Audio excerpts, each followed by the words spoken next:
Hello friends, आपके अपने YouTube channel lucky MS exam में मैं मनीष। बच्चों, आज हम आपको चक्रवृद्धि ब्याज पे आधारित कुछ टिप्स बताने वाले हैं। बच्चों ध्यान से देखना।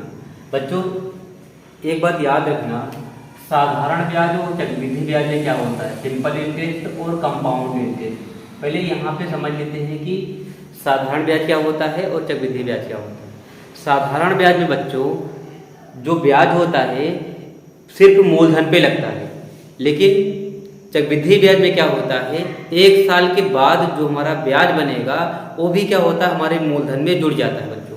तो एक साल के लिए चक्रवृद्धि ब्याज और साधारण ब्याज का मान क्या होता है बच्चों, बराबर होता है।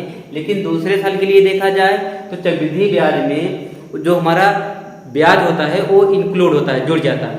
ठीक है बच्चों। अब यहाँ पे अगर फार्मूले की बात करा जाए तो यहाँ पे जैसे चक्रवृद्धि ब्याज का फार्मूला ए बराबर क्या होगा, पी ब्रैकेट में 1 प्लस आर बाई 100 की पावर क्या होता है एन, और एस आई बराबर क्या होता है पी आर टी बाई 100। बच्चों यहाँ पे हमारा ए क्या होगा, ए हमारा क्या होता है मिश्र धन होगा, और पी हमारा क्या होता है ये मूलधन होगा, मूलधन होगा, और आर हमारा क्या होता है दर होगा, और यह हमारा क्या होता है समय होता है बच्चों। ठीक है। अगर हमें चक्रवृद्धि ब्याज लगाना होगा तो इस फार्मूले को अप्लाई करेंगे, अगर हमें साधारण ब्याज लगाना होगा तो इस फार्मूले का यूज करेंगे। बच्चों इस फार्मूले का ना यूज करते हुए हम क्या करते हैं बच्चों, यहाँ पे ये हमेशा अपने मूलधन को 100% मान के रखते हैं। 100% इसको मान के रखेंगे कि हमारा मूलधन जो भी होगा वो 100% के बराबर होगा। ठीक है बच्चों। और यहाँ पे दर में हम क्या करते हैं, समय का गुणा करा लेते हैं। तो हमारा क्या होता है, ये अगर जैसे दर में समय का जब गुणा करा लेंगे तो हमारा यहाँ पे साधारण ब्याज के तौर पे हो जाता है कि हर साल समय का और दर का गुणा करा लेते हैं, हमारा ब्याज बनता है, उतने % ब्याज बनता है। लेकिन चक्रवृद्धि ब्याज में अगर एक साल का रहेगा तो एक चक्रवृद्धि ब्याज होगा ही होगा। मतलब अगर कहा जाए तो साधारण ब्याज और चक्रवृद्धि ब्याज का मान क्या होता है, एक साल के लिए बराबर होगा। लेकिन अगर 2 साल का निकाला जाता है तो वहां पे हम क्या करते हैं, समतुल्य दर निकालते हैं। जैसे ब्याज की दर अगर 8% है तो यहाँ पे 2 वर्ष के लिए पूछा है कि चक्रवृद्धि ब्याज क्या होगा, तो यहाँ पे समतुल्य दर निकालते हैं। समतुल्य दर बराबर क्या हो जाएगा, R% प्लस R% प्लस, अब जो ब्याज मिला होगा ब्याज का क्या करते हैं, ब्याज पे दर निकाल लेंगे, R गुणे R बटे कितना हो जाएगा 100। तो यहाँ पे क्या होगा 2R% प्लस क्या होगा R स्क्वायर बटे 100। बच्चों यहाँ पे इस तरीके से ही सवाल लगाते हैं। बच्चों इस पे आधारित कुछ क्वेश्चन है, हम बताते हैं। बच्चों क्वेश्चन लिखा गया है 15% वार्षिक ब्याज की दर से रुपए 4800 की राशि का 2 वर्षों का चक्रवृद्धि ब्याज कितना होगा। बच्चों यहाँ पे जो 4800 रुपए है ये हमारा मूलधन है। हमने बच्चों आपको बताया कि मूलधन हमेशा क्या होता है 100% के बराबर होता है। और यहाँ पे ब्याज का दर लिखा है कि 15% ब्याज की दर है और 2 सालों के लिए लिखा है। तो हम क्या करेंगे बच्चों, इक्विवेलेंट रेट निकालेंगे, यानी समतुल्य दर निकालते हैं। कितना होगा 15% प्लस क्या होगा 15% प्लस 15 गुणे 15 बटे कितना हो जाएगा बच्चों 100। 15 दूनी कितना हो जाएगा बच्चों 30%। और यहाँ पे क्या होगा, इससे ये पॉइंट हटा लेंगे, यहाँ लग जाएगा, और यहाँ से कोई 0 हटाएंगे पॉइंट यहाँ लग जाएगा। 2.25% होगा। 15 बराबर 225, 2 एक बार दशमलव लगा लीजिए तो 32.25% बच्चों क्या हो जाएगा, ब्याज हो जाएगा। ठीक है बच्चों। अब यहाँ पे 32.25% ये ब्याज होगा। अब ब्याज कितना होगा नहीं पता, हम एक समान लेते हैं। बच्चों यहाँ पे बराबर बराबर पे कर सकता है, ऊपर नीचे कर सकता है, लेकिन त्रिज्या में क्या होता है गुणा होता है। ठीक है बच्चों। अब यहाँ ये से क्या होगा, ये कैंसिल हो जाएगा। अब क्या करेंगे 32.25 में हम 48 का गुणा करा लेंगे तो यहाँ 8 5 40 हुआ, 8 दूनी 16 4 20 हुआ, 8 दूनी 16 2 18 हुआ, 8 दूनी 24 24 से 25, 4 5 20 की 0, 4 दूनी 8 2 10, 4 दूनी 8 8 1 9 और 4 तिहाई 12। बच्चों यहाँ पे जोड़ लेंगे 8 9 5 14 की 4 1 2 2 4 4 1 5 और यहाँ पे 1। बच्चों यहाँ 2 अंक बाद दशमलव लगा लेंगे तो हमारा ब्याज कितना बनेगा बच्चों 1548 रुपये, ये यंत्र के बराबर होगा। यानी 2 साल का जो चक्रवृद्धि ब्याज होगा बच्चों कितना होगा 1548 रुपये। ठीक है बच्चों। अगला क्वेश्चन देखिए।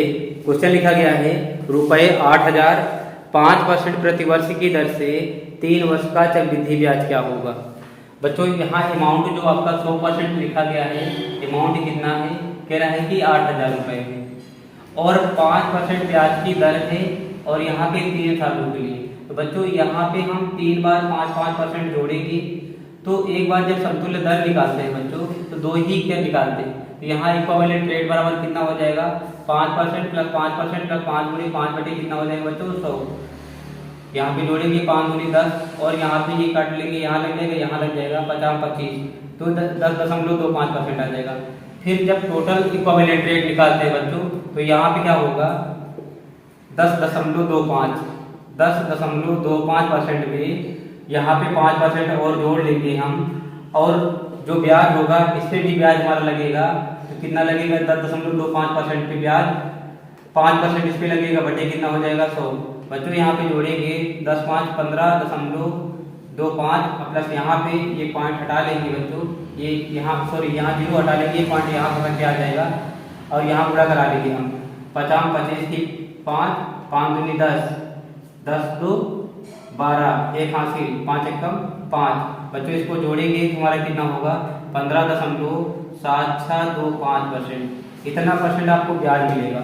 बच्चों अगर यहाँ पे इतना परसेंट ब्याज मिलेगा 15.7625% बच्चों ब्याज मिल रहा है तो ब्याज कितना मिलेगा 100 रुपये ब्याज मिलेगा। ठीक है बच्चों, अब यहाँ पे ये तो परसेंट में ब्याज दिया है, कहने का मतलब ये क्या है इनडायरेक्ट में बात लिखी है और यहाँ पे डायरेक्ट में पूछा है कि कितना ब्याज मिलेगा। तो यहाँ बच्चों ऊपर से ये 0 0 क्या होगा कैंसिल होगा है ना, और यहाँ पे क्या करेंगे इसका गुणा इसमें करा लेंगे हम 15.7625 गुणे कितना कर लेंगे बच्चों 80 कर लेंगे, हमारा x का मान आ जाएगा। यहाँ 0 0 0 0 0 0 यहाँ 8 पंचे कितना होगा 40 8 2 16 4 20 8 6 48 48 2 50 8 से 56 56 5 61 और 8 पंचे 40 40 6 46 8 एकम 8 8 8 4 12 जोड़ लेंगे बच्चों 0 0 0 0 1 6 2 1 और यहाँ पे 4 के बाद दशमलव लगा लेंगे बच्चों। यहाँ पे 1261 रुपये बच्चों क्या होगा ब्याज होगा। 3 साल का 5% की दर से रुपये 8,000 का ब्याज कितना होगा बच्चों 1,261 रुपये। ठीक है बच्चों अगला क्वेश्चन देखिए। क्वेश्चन लिखा गया है कि रुपये 25,000 2 वर्ष में चक्रवृद्धि ब्याज से कितने हो जाएंगे। उत्तरोत्तर वर्षों में ब्याज की दर 4% तथा 5% हो। बच्चों यहाँ पे कह रहा है कि रुपये 25,000 कितने हो जाएंगे।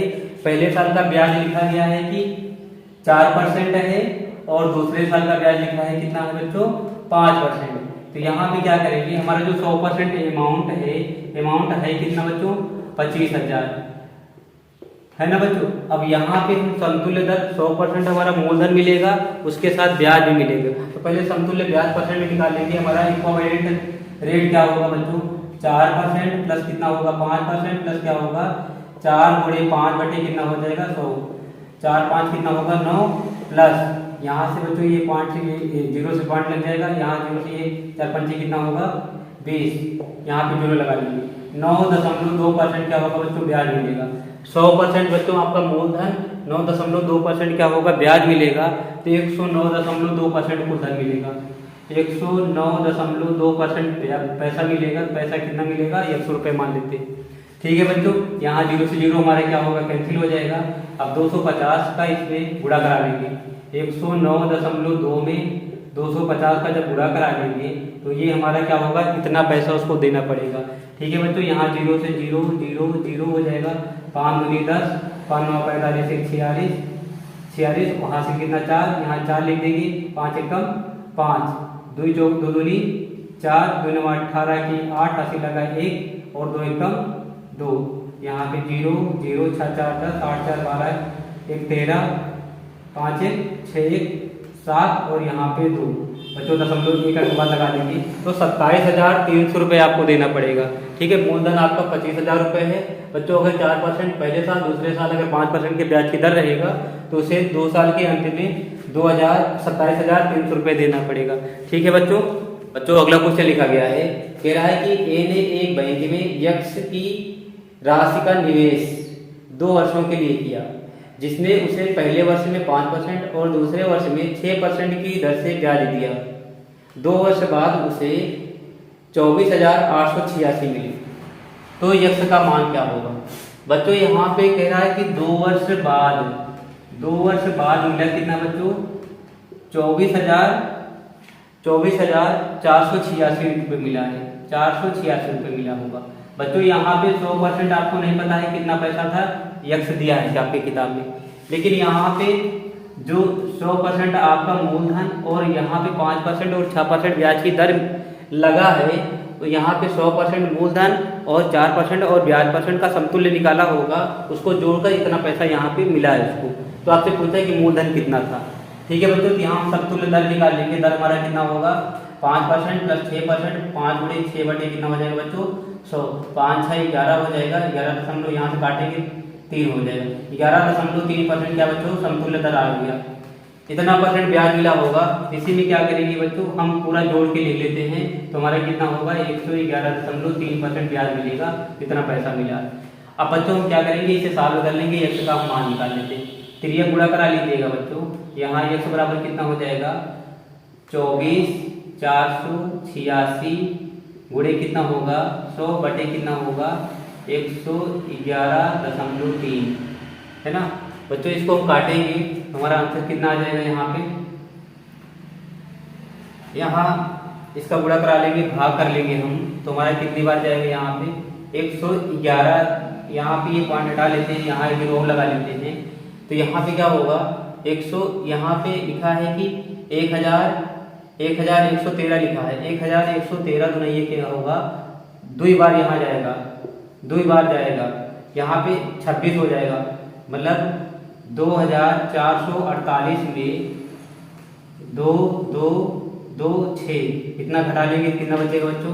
2, और यहाँ पे 2 बचेगा, और यहाँ पे कितना बचेगा बच्चों? यहाँ भी 2 बचेगा, 2 2 2 बचेगा यहाँ पे। ठीक है बच्चों,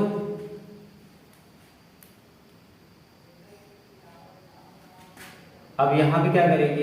इतना जब करेंगे तो यहाँ पे 2 2 2 और 6 बचेगा। अब यहाँ पे क्या होगा? फिर 2 बार जाएगा, ये वाला क्या होगा? कैंसिल होगा, 22 मिलेगा बच्चों। तो यहाँ पे क्या होगा? 1000 का मल्टीपल कर लेंगे, तो 22,000 क्या होगा हमारा आंसर? इतना मूलधन बच्चों यक्ष का मान होगा। ठीक है बच्चों।